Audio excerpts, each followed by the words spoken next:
about to hit the gym here. Oh, you mean with all the weights? Yeah. Good thing we're having new Who weights. would even think of doing that? Okay. Today is a big day in calculus because we're learning another big rule of how to take derivatives. Up until this point, we haven't been able to take the derivative of sine of something besides sine of x, right? So what if I said find the derivative of sine of 4x? Or I said find the derivative of this? You could just FOIL that out, right? But what if I said find the derivative of this? Would you want to FOIL that out?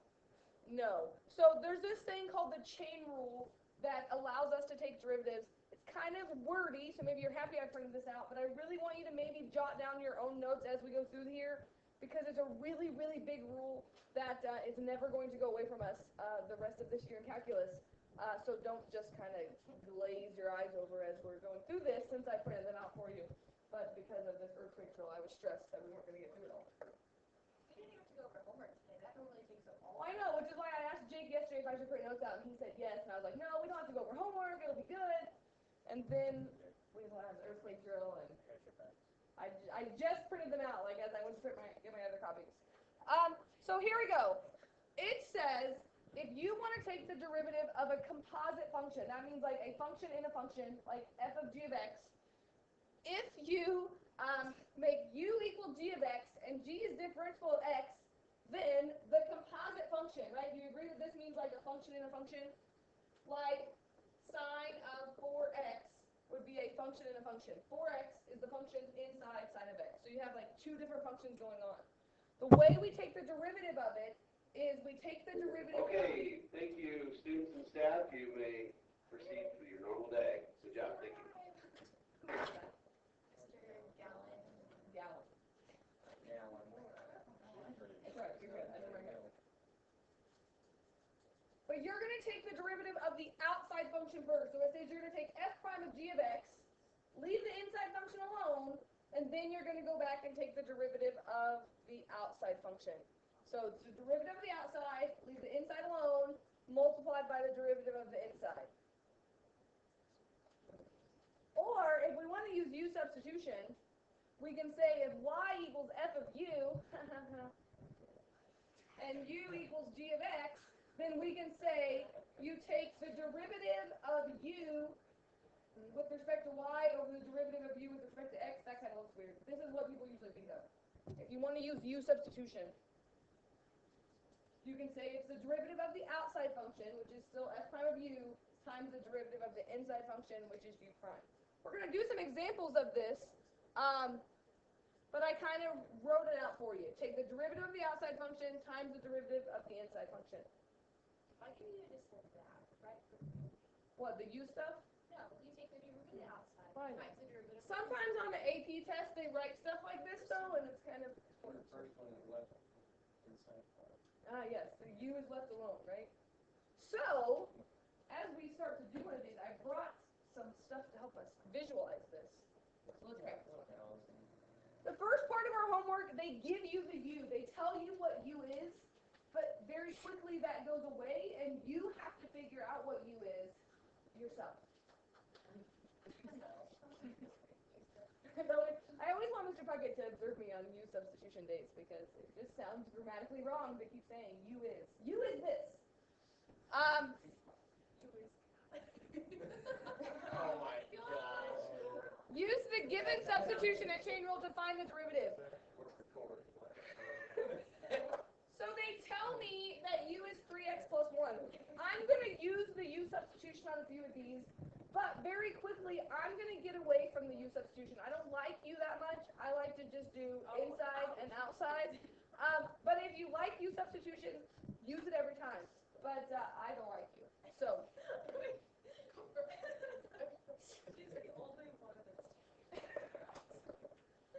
So I'm going to rewrite this as sine of u, since u is 3x plus 1. Yes? This is u substitution way. I'm with you, Colin. Why did they give us both parts if we kind of know what? They're trying to help you see inside, outside. Okay. So very quickly, this is going to go away. Like the first two on your homework, they tell you what u is, and then they just say you should figure it out. And hopefully you can see u is always going to be like what's on the inside, so like what's under a radical, what's in a trig function. And when I take the derivative of this, I'm going to write it as dy dx. You can write it as y prime if you want. We're going to take the derivative of the outside first. What's the derivative of sine of u? Cosine of u. But we have to multiply that by the derivative of u. So just like when you factor with u substitution, the u part is just a way to help you get through the problem. But that's not the answer. You have to go back and plug back in what u was, what u is.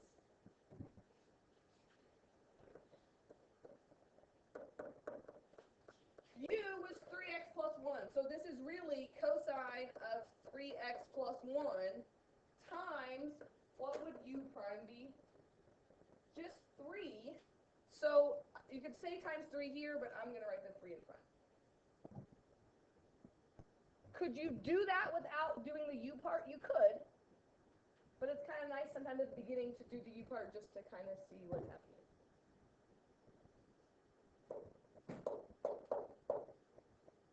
Oh man, what about this one? That's exciting. That's the answer. That's the derivative of sine of 3x plus 1 is 3 times cosine of 3x plus 1. Take the derivative of the inside, just kidding. Take the derivative of the outside, leave the inside alone, multiply it by the derivative of the inside.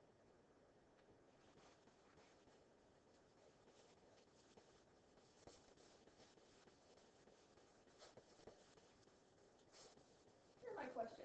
Do peanut butter M&Ms have candy coating, chocolate, and then peanut butter, or is it just candy coating, peanut butter? And what about peanut butter M&Ms? Peanut butter is a candy coated chocolate. I'm struggling because I want two different kinds of things here, and I bought a variety pack. I don't have enough plain M&Ms. I'm very upset. Because we're going to visualize the change rules. Yeah, we get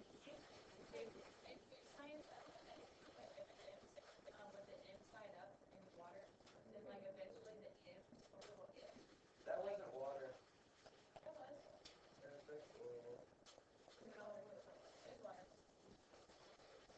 I'm out of regular soda. Okay. Anyway, So, like peels off and it floats up as an ant, like a white ant peels off the thing and it The kids listening to this recording really need to know that. alright, I was distracted by that M&Ms. Where we were. Most of the time, when we eat M&Ms, we just eat them. But I try to bribe you with M&Ms to make you do this. But the idea is, if you put an M&M in your mouth, could you kind of think of it as like an outside and an inside layer? Yes. Like the outside layer would be like the outside function, which is the candy coating. So like you do that first, and then you get to the inside function, which is the chocolate or the peanut butter. Or we could be really fancy, and in a minute we could take the derivative of a peanut M&M, and how many layers are in a peanut M&M? 3. So we can have 3 functions instead of just 2 functions. There's 3 layers. I know, I that's thought those were just like candy. no, there's chocolate too. Okay, so here we go. I'm going to write this as cosine of u again. And what's the derivative of cosine of u?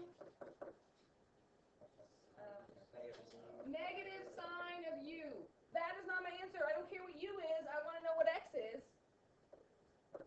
So I'm going to go back and oh wait, I forgot u prime. Oh my gosh, that was really not my answer.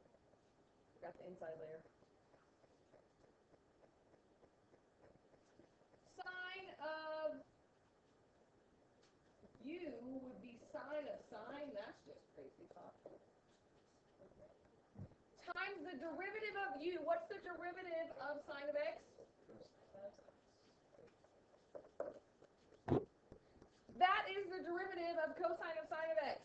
Is negative sine of x times cosine of x.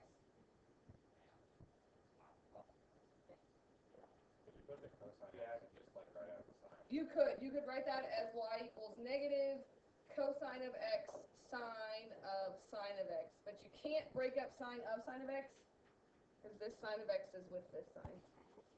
So it's really important to know the process because these answers look really crazy. You have to know, take the derivative of the outside function, leave the inside alone, times the derivative of the inside function. Okay, I I just put the cosine up front, but I put double. Double right. Let me see.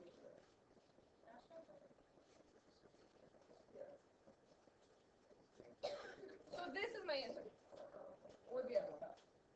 So, again, I'm okay with you doing U substitution, but the more complicated they get, sometimes you might need a double U substitution. That would be kind of crazy. So I really do think of it as like inside and outside. And this is what your book says. I just copy and pasted this. It says, and I've been saying this the whole time because it's really how I think of it. If you just think about differentiating the outside function and leave the inside function alone and then multiply by the derivative of the inside function. I think I have a little example here. Oh look, the layers. This is when I'm supposed to give you the M&Ms, but a little earlier. I jumped the gun. And do I have a picture next or I have an example next? I found this last night. Instead of thinking about M&Ms, you could be creepy and think about a pregnant person. It says, if you think about a pregnant person, the baby is like the inside function. So you take the derivative of the mom, which is the outside function, and you leave the baby inside, and then you take the derivative of the baby. And that's really creepy. I find that really creepy, but it was online, and I thought maybe it may make more sense for it. Like, what's the derivative of me, right? So, anyway, I find that creepy, but if you want to think about inside, outside, baby's inside, leave it alone. There you go. Okay, so I kind of broke this down for you. If we are going to take the derivative of this without u, okay, so I'm going to leave you out of it for now, but if you want to use u, you can. But when I do this, this is how I do the problem, which is upsetting to me since I printed this out for you and the answer's right here. But I look at the inside function, I leave it alone. So I say the outside function is cosine, the derivative of cosine is negative sine. Leave it alone. Multiplied by the inside function derivative, which is 12x cubed. Totally the same answer that we do with u, but it kind of saves a step if you don't have to write the u stuff out. So again, I always would move that to the front, and that would be my final answer. Does that make sense, or you want to stick with u right now? I feel like that makes sense too, but you like u. Some people like u. Someone in here always likes u substitution. You don't want to use u? Okay. I don't like u either. So now we can do velocity, acceleration, position problems with compound functions, composite functions. There's just a whole bunch of examples now, so here we go. Wait, can we use these? Yeah, you can do. This morning at breakfast, I ate a little wagon, and I get M&Ms by myself. Which are weird because it was like little alien spaceships. They're like kind of They're big, yeah. An object moves along the x-axis, so its position at any time greater than or equal to 0 is given by sine of 5t minus 3. Find the velocity of the object as a function of t. Just like what you just did on your test, the difference is now this is a composite function. It has an inside and an outside. So remember, velocity is just the derivative of the position function, so all you're doing is taking the derivative of this. So if you haven't already done so, take the derivative of this.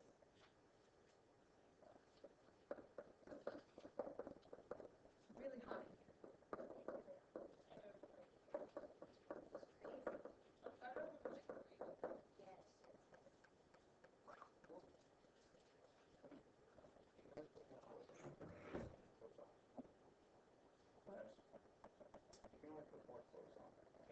I agree. Mr. Alswell always complains it's cold in his room, and I'm like, seriously, man, you're gonna make it so hot, I'm gonna die. It's terribly hot. So, again, if you want to do the u stuff, you can, but when I do this, I see inside, outside. So the derivative of sine is cosine. The big thing to remember is you leave the inside alone, which is where the baby thing is kind of creepy, but it helps you remember, like, you leave it alone. I find the M&Ms to be a little ridiculous because no one really eats M&Ms a layer at a time. I didn't really want to bring you an onion in, you know, you can peel the layers back. I bite them in half. And then usually like. Yeah, so I'm trying to think of a better example than M&Ms, but, you know, we could imagine this. But then I'm going to leave it alone, but then multiply by the derivative of the inside, which in this case, I'm just going to put the 5 in front. So, not a lot of work to show, but you got to know the rule or you're going to get the wrong answer every time. Yeah?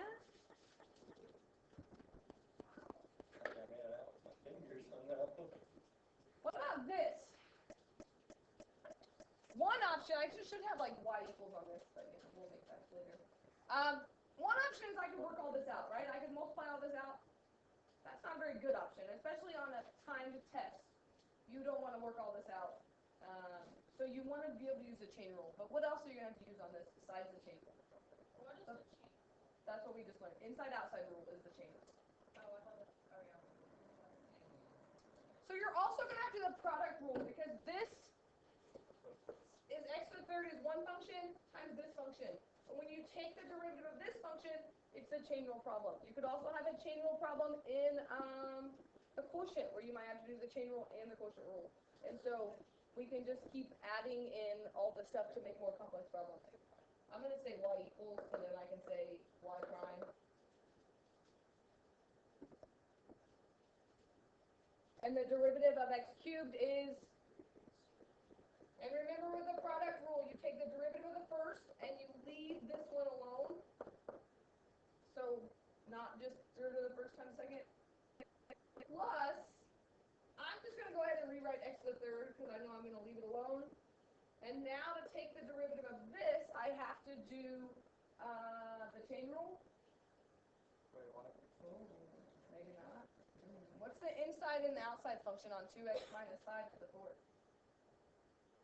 So u to the fourth is the outside, right? Yeah, like if you could think of this as u to the fourth, so that the inside is 2x minus 5. So if you see something to a power out here and something inside, step one is you're going to do the power rule. So I'm going to bring the 4 down and leave the inside alone and just subtract the exponent. So the outside function is like the power. Leave the inside alone. Times the derivative of the inside, which would be just 2. Questions on where I'm getting that from? So maybe we should go back to u substitution. So if I said Why? u equals 2x minus 5, right? Do you agree that this becomes u to the fourth? Yeah. So what would the derivative of u to the fourth be? 4u to the third. But u is a function itself, so you have to multiply by u prime. So when I do this, when I see a power on the outside, I think about, if it helps, kind of like underline what the inside part is. The inside part is 2x minus 5, so I'm leaving it alone. So I'm just doing the derivative of the outside, which is the exponent. So I brought the 4 down, and I subtracted 1. I didn't touch the inside. I left the baby alone. It's really creepy how to say that. And then I multiply by the derivative of u, or the derivative of the inside, which is where the 2 came from. Why do you have the x to the third up there? That's not. Because it's the product rule.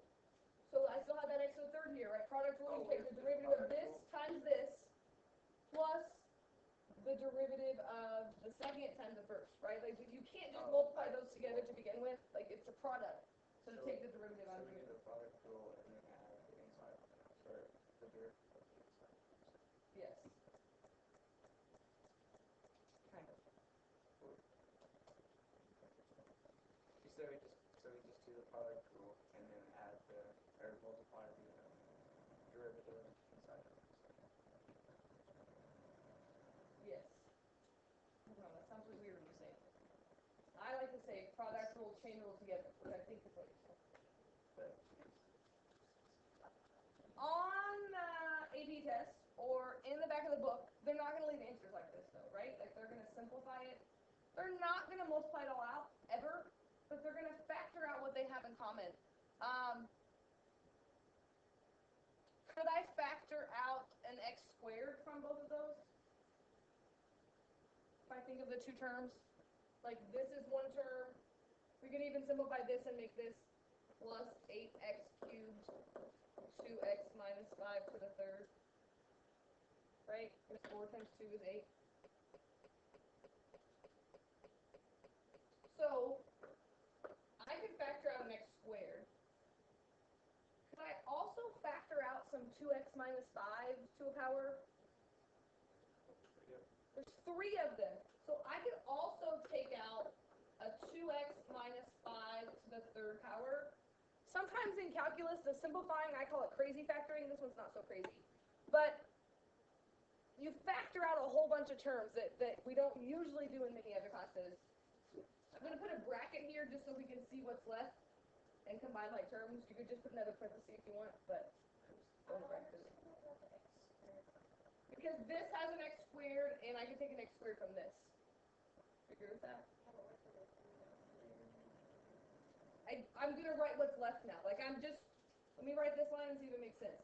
I'm saying that these two share an x squared, and they share 2x minus 5 to the third. So what's left up here is there's a 3 left, and there's a 2x minus 5 left in this first one. Because I didn't take the 3 out, and I only took out 3 of those.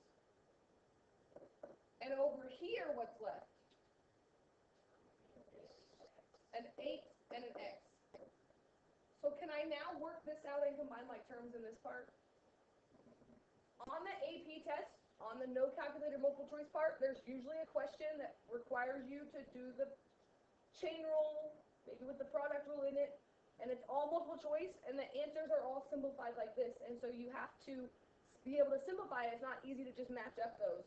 So if I simplified this, this would be 6x minus 15 plus 8x. So I think I did my math correctly, which is where it really stinks if you do the calculus correctly and then you add wrong or multiply wrong, because it happens. I think you get that, 14x minus 15. If you tried to FOIL all this out and take the derivative and then match that to a multiple choice, do you think you're going to be able to match it to this very easily? No, it's going to be really difficult, which is why they kind of force you into doing the chain rule on those multiple choice questions. Getting exciting. Philip's not here. It's very stressful for me. Yes, because this is a big day that he's missing. I don't know where he is, but I'm recording the notes for him.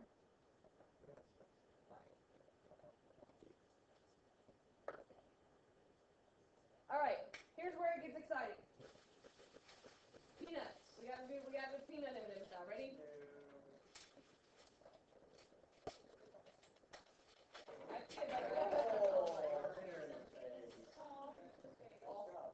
Jake. Oh no. Here's the bad news. I don't think I have enough peanut M&Ms, so I have peanut butter. Oh my gosh!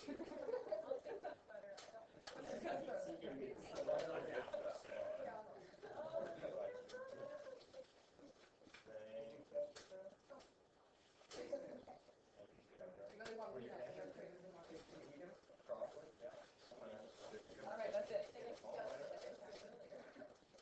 Maddie, you want an M&M? Most of the time, I might have M&Ms. I can get Maddie. Somebody want a second? No, I'm not eating floor M&Ms. They're only on the floor for like 2.5 seconds. And everybody jump up at once, you know? Thank you.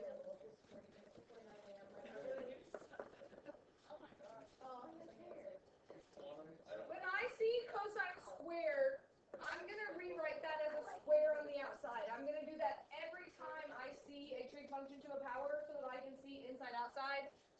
I kind of went out of control on this because not only could it be a peanut M&M where there's 3 layers, I think there's more than 3 layers on this. Which means you have to keep taking the derivative of the outside function first and work your way to the inside function until there's no more inside functions to take the derivative of. So let's just kind of think about this one before we start taking the derivative. What is the outermost layer on this problem? To the third. And then this would be the inside function that we're going to leave alone, right? And we're going to multiply by the derivative of the inside. And then, when we take the derivative of cosine of 7x squared, it's multi-layered in itself, right? Do you agree that squared is a layer? And then when you take the derivative of the inside, there's another layer in here. Because the 7x is a layer in the cosine. It's like 37 layers. I told you it's kind of out of control. I went to the extreme. What if M&M's were these little guys where the Mars company just like killed them? Oh my gosh, what if they're actually? Oh my gosh. Come on. Outside first. So I'm going to take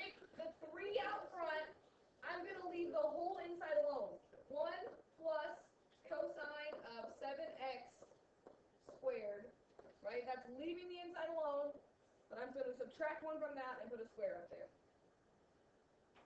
If you recognize what the inside function is, you should be okay because you're just going to leave it alone. And then you're going to multiply by the derivative of the inside. What's the derivative of 1? Nothing. What would the derivative of cosine of 7x squared be? There's a whole lot of layers here. Step 1, what would be the first layer of cosine of 7x squared?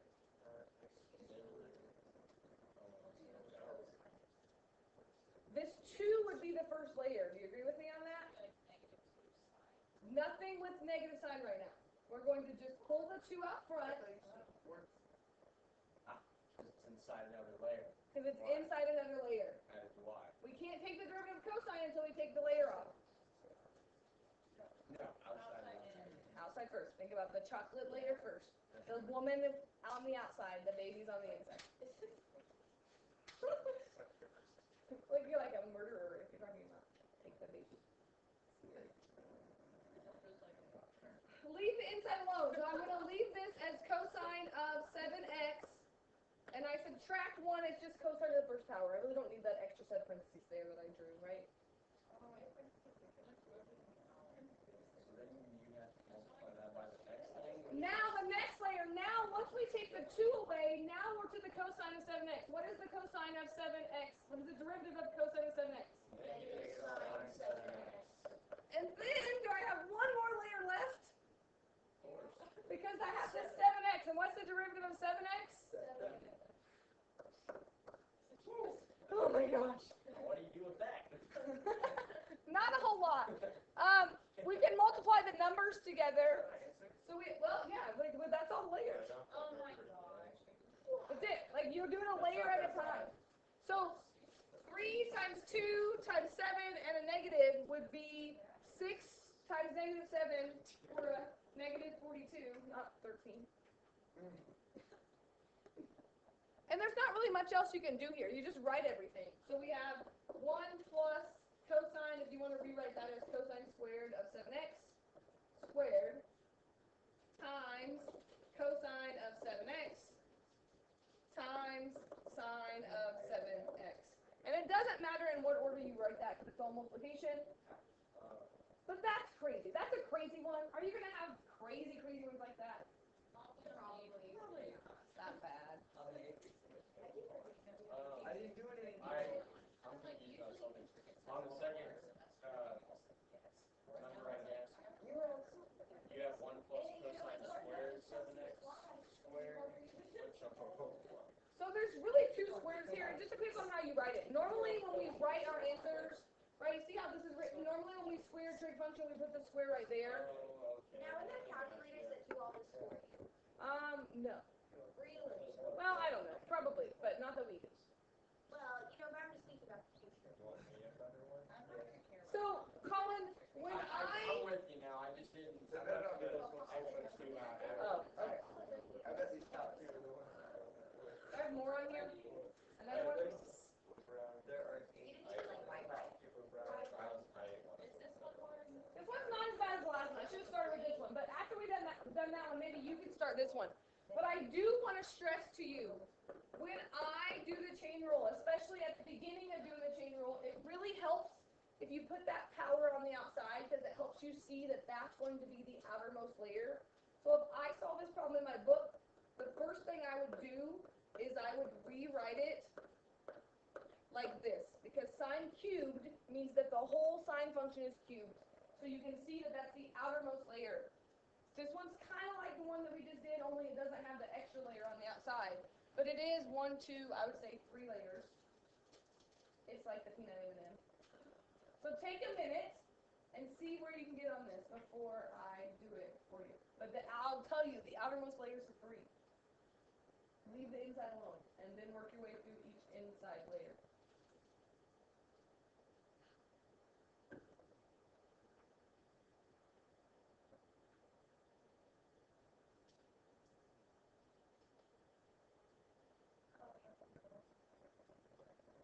Yes, that's all multiplied.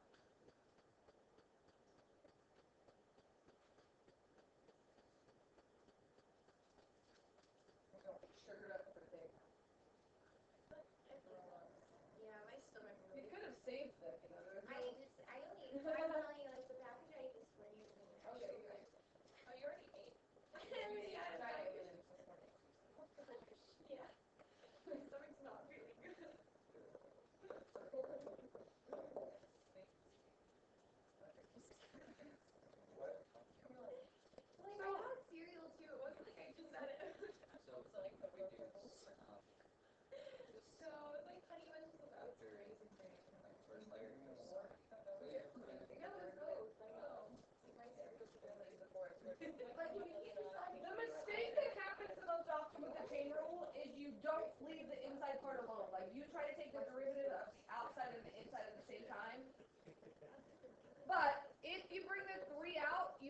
just leave this alone?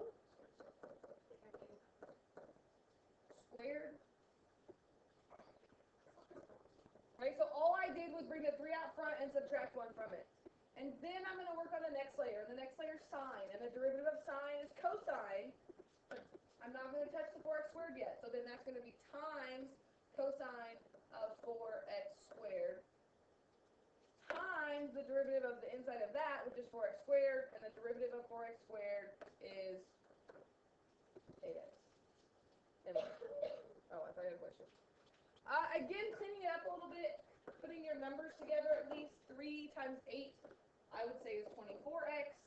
Normally, I put that squared back in like this. It's not wrong if you don't, but that's just normally like the back of the book's going to look like that. So I would rewrite that as sine squared of 4x squared times cosine of 4x squared. And again, order doesn't really matter on that as long as you have it like that.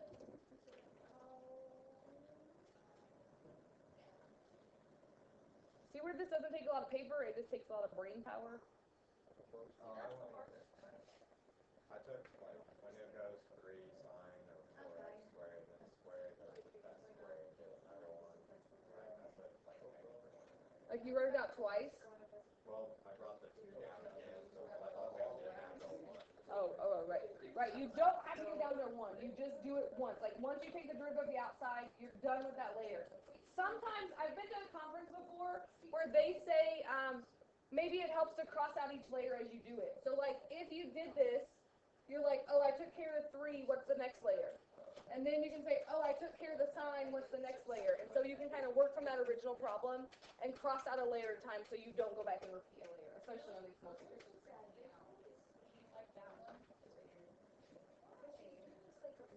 Hey, Emily, we're trying to class. Okay, so this is kind of an AP style question. How can they take the chain rule and make you think about it in a different way where maybe you have to be forced to do some use substitution stuff? So we'd have to plug that in. One option would be, could we plug this in for you and then work it out? I think it's going to get really ugly if we do that. I'd rather just plug it in and work it out.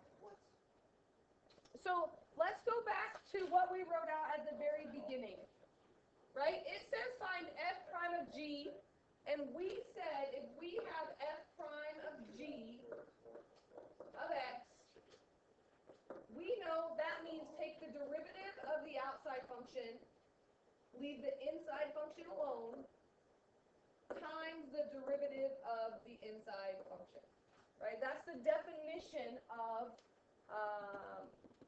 the chain rule. The difference on this one is I don't really want the answer written in terms of x.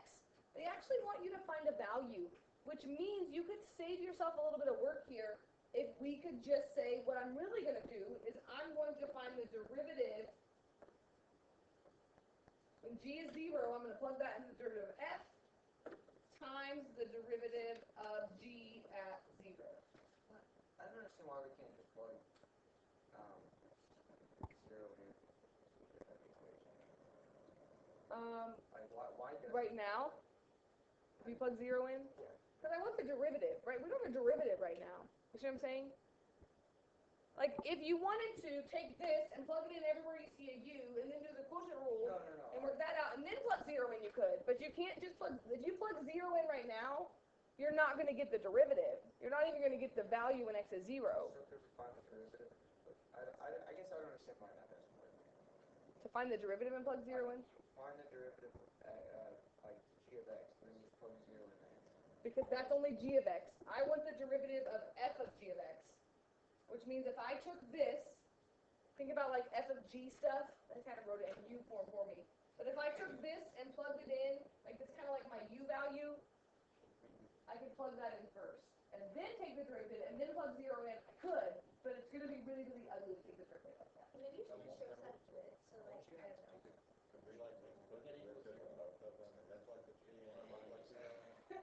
Eventually, yes. Okay, so let's do a step at a time. First of all, are you with me if we use this definition? Are you with me to this part if we're using this definition? Could we figure out the derivative of g pretty easily and plug 0 in and get that part? could we figure out the value of g of 0 pretty easily? And then we'll have to go back and figure out the value of that. But g prime, could I say g prime of x is just 20x plus 1? No crazy stuff, just 20x plus 1. So then if I wanted to find g prime of 0, then I would just plug 0 into this problem, and what would I get? G prime of 0 is 1. Is that just a coincidence? What's the coincidence? It is a coincidence because it's 0, right? Like, what if I said find the derivative at 1? That would be very different than the y value. It's not going to always work for 0. It just happens to work in this problem. Because the x is, there's just no, that's what If there was anything else in front of x, then things would change. It just happens to be a coincidence. Could I also find g of 0? Which happens to also be, if I plug 0 in there, I happen to, in this problem, to also get 1. Now I need to find f prime of 1, which means I do have to do a little bit of work. How can I find the derivative of this? I'm going to have to do the quotient rule, but it's going to be simpler to do the quotient rule in terms of u than it is going to be to plug that in and do the quotient rule, which is what Zane was trying to say, which I get, and I was just trying to explain to him that the idea here is it would be very tedious if you actually plugged g of x in for u. It would be a really, really ugly quotient rule problem. But if I just do the quotient rule in terms of u, I'm going to totally have to write really small here. The derivative of the top would just be 2 times the bottom, which would be u squared plus 1, minus the derivative of the bottom, which is 2u, times the top, which is 2u, all over the denominator squared. And here's what's really cool about the fact that we already did the g of 0, right? We already found this value, which means we don't have to think about g anymore. All we have to do is plug 1 in for u in this problem. We could simplify it if we want, because I took the derivative of the bottom times the top, 2u, another 2u. The derivative of the bottom times the top. So the derivative of the bottom is 2u, and the top is 2u.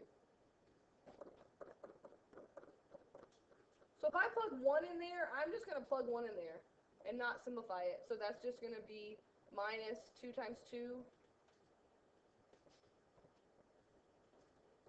Make it 0? That's a waste.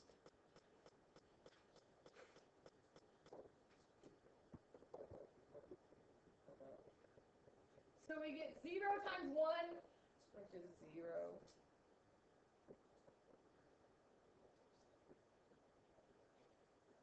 Cool with 0, frustrating with 0. I don't know.